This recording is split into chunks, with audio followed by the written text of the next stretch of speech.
Change is hard. We've all tried and failed. Whether it's waking up earlier, working out regularly, eating healthier, or just being more productive, we always start with good intentions. Maybe it's a new year, a Monday, or a moment of motivation. But sooner or later that motivation fades.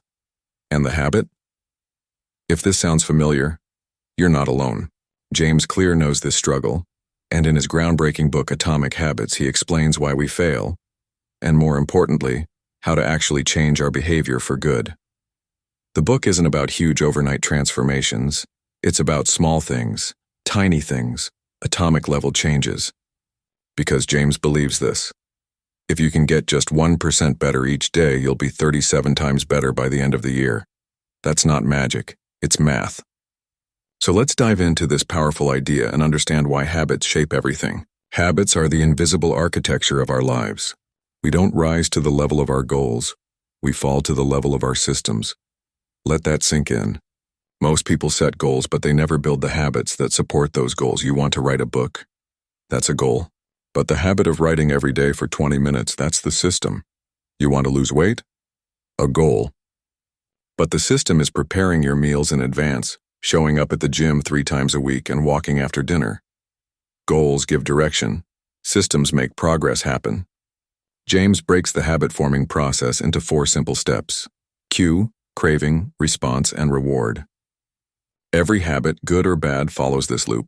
You see a cue like your phone buzzing, you crave connection, you respond by picking it up, you get rewarded with a message. Your brain says, do that again next time. Boom, habit formed. Want to build good habits?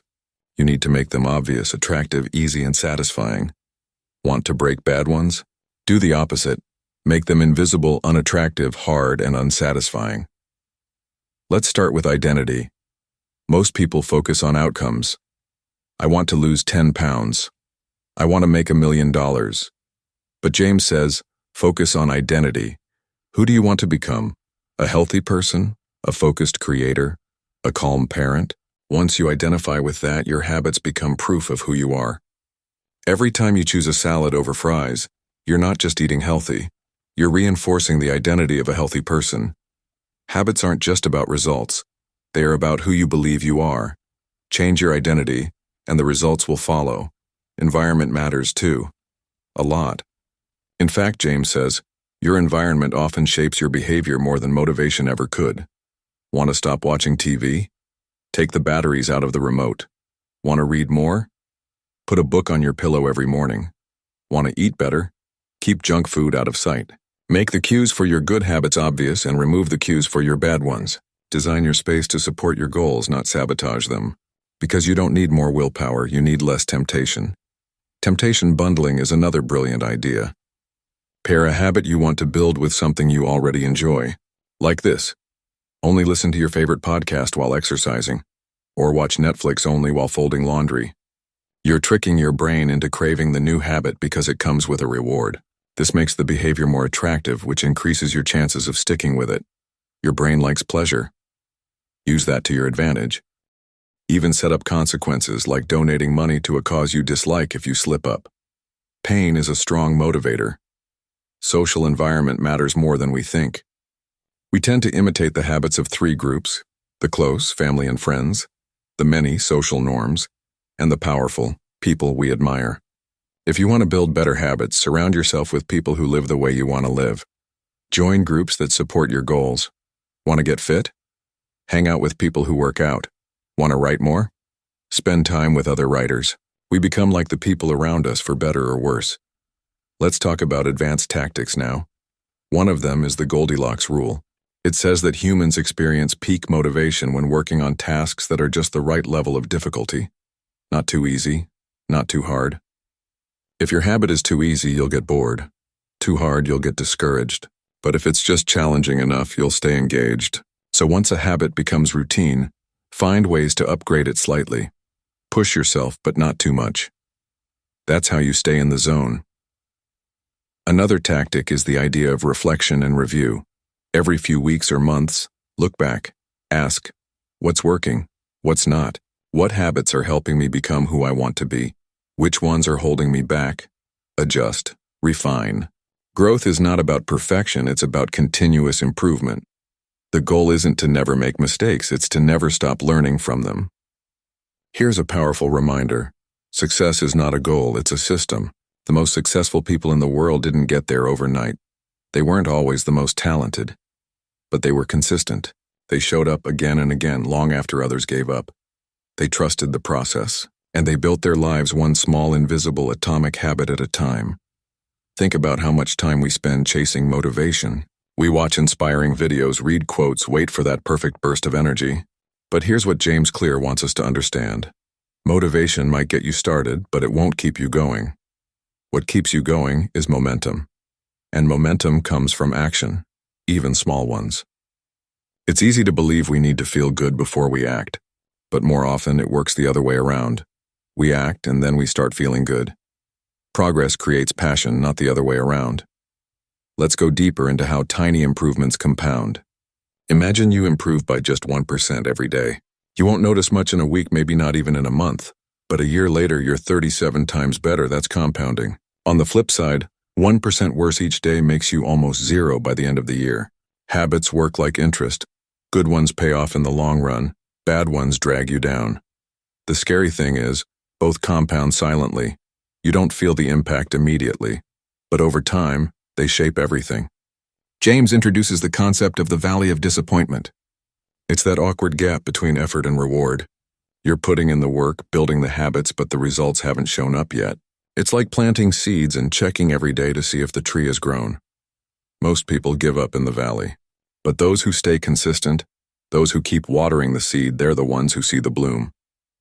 So when it feels like nothing's changing, remember, progress is happening under the surface. Now let's explore how habits actually change your life. They shape your identity, yes, but they also change your trajectory. A small shift today, like going to bed 30 minutes earlier, might seem tiny, but over a decade it could mean better health, more energy, and more success. Likewise, skipping the gym once isn't the end of the world, but if it becomes a pattern, your future self pays the price. James calls this the power of trajectory. Don't aim for immediate wins. Aim for habits that point you in the right direction. Here's a subtle truth. You don't need to be perfect. You just need to be consistent. Missing a day? Normal. Missing 2 in a row? Dangerous. The key is to never miss twice. That's where habits break down. One mistake doesn't ruin your progress, but letting it become a new pattern does. So forgive yourself quickly, then get back on track. Discipline isn't about never falling. It's about rising fast. A powerful analogy James uses is the idea of a vote. Every habit you repeat is like casting a vote for the kind of person you want to be. One workout, a vote for being fit. One healthy meal, a vote for being disciplined. One focused hour of deep work, a vote for being productive. The goal isn't to be perfect. It's to build up votes over time, until it becomes your default identity. The more votes you cast, the stronger your self-image becomes. Let's talk about rewards again. Our brains are wired for immediate gratification. That's why short-term pleasure feels so tempting. But with habits, the best rewards are often invisible at first. You don't see the benefit of one workout or one healthy meal or one early night. But over time, those actions stack up. James suggests making the habit satisfying right now. That could mean tracking your progress, celebrating small wins, or even just giving yourself a mental high five. Your brain needs that feedback. It needs to feel good about doing good. And now, let's talk about habit shaping. It's the idea of starting small and then gradually improving. You don't need to go from couch to marathon in a week. Start with walking, then jog, then run. The idea is to build the foundation first. Nail the habit at a small level, then increase the intensity. This builds confidence and keeps you from burning out. Think of it like sculpting. You don't create the final form in one strike. You shape it one chip at a time. Another idea James shares is priming your environment. Basically, your surroundings should make the good habits easier and the bad ones harder. If your goal is to write every morning, set up your space the night before. Open your notebook, clear your desk, have your coffee ready. If you want to stop late-night snacking, don't keep chips in the kitchen. Set up your environment so that the default behavior is the one you actually want. That way, change feels less like a fight and more like a flow. There's also something called implementation intention. It's a fancy term for a simple trick. Plan your habits with clarity. Not just I'll exercise tomorrow, but I'll go to the gym at 5:30 p.m. after work. This increases the chances that you'll follow through. Your brain likes specifics. When you know exactly when, where, and how you'll do a habit, it's easier to act. Vague intentions lead to vague results, but clear plans lead to clear actions. Now let's revisit the most important question in the whole book. Who do you want to become? Because at the end of the day, that's what habits are really about. Not just doing things, but becoming someone new. The kind of person who chooses water over soda, who reads instead of scrolling, who builds instead of consumes. Every habit you build is a step in the direction of your future self. And every action you take is a silent vote for the kind of life you want to live. Now let's shift to how habits impact relationships and communities. Habits are contagious. When you join a group of positive, driven people, their behavior rubs off on you. You mirror what you see because we're wired to imitate. That's why James Clear emphasizes surrounding yourself with people who reflect the identity you want. Want to run? Hang around other runners. Want to create? Join creators. Want discipline? Connect with disciplined people. Communities reinforce habits in subtle, powerful ways. He also talks about how feedback loops, positive and negative, shape behavior. A positive feedback loop might be someone congratulating you for good work, which motivates you to keep going. A negative loop might be criticism or warning that stops a bad habit. But feedback only helps if you're paying attention. That's where reflection comes in. Taking time to review what's working, what's not, and adjusting accordingly can transform effort into progress. Combine reflection with habit review. Log results, track patterns, refine systems. It's not perfection, it's progress. James warns about one sneaky trap: solving the wrong problem. Many people try to change symptoms, not the root cause. They'll try fad diets or productivity hacks, but ignore how their identity, mindset, and environment are wired. Those things are deeper.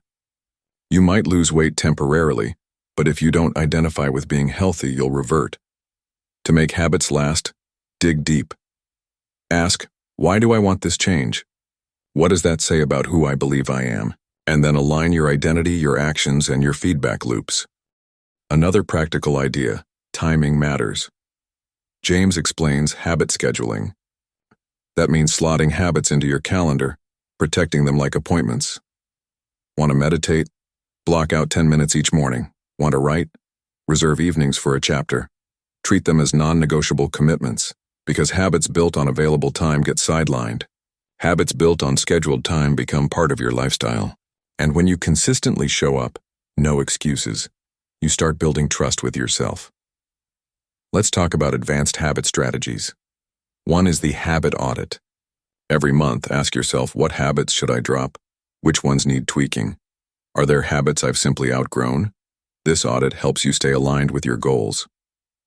Maybe you started with 5-minute journaling and now it feels too short. Good upgrade. Maybe you once walked daily, but now it's not challenging enough. Time to increase it or add something new.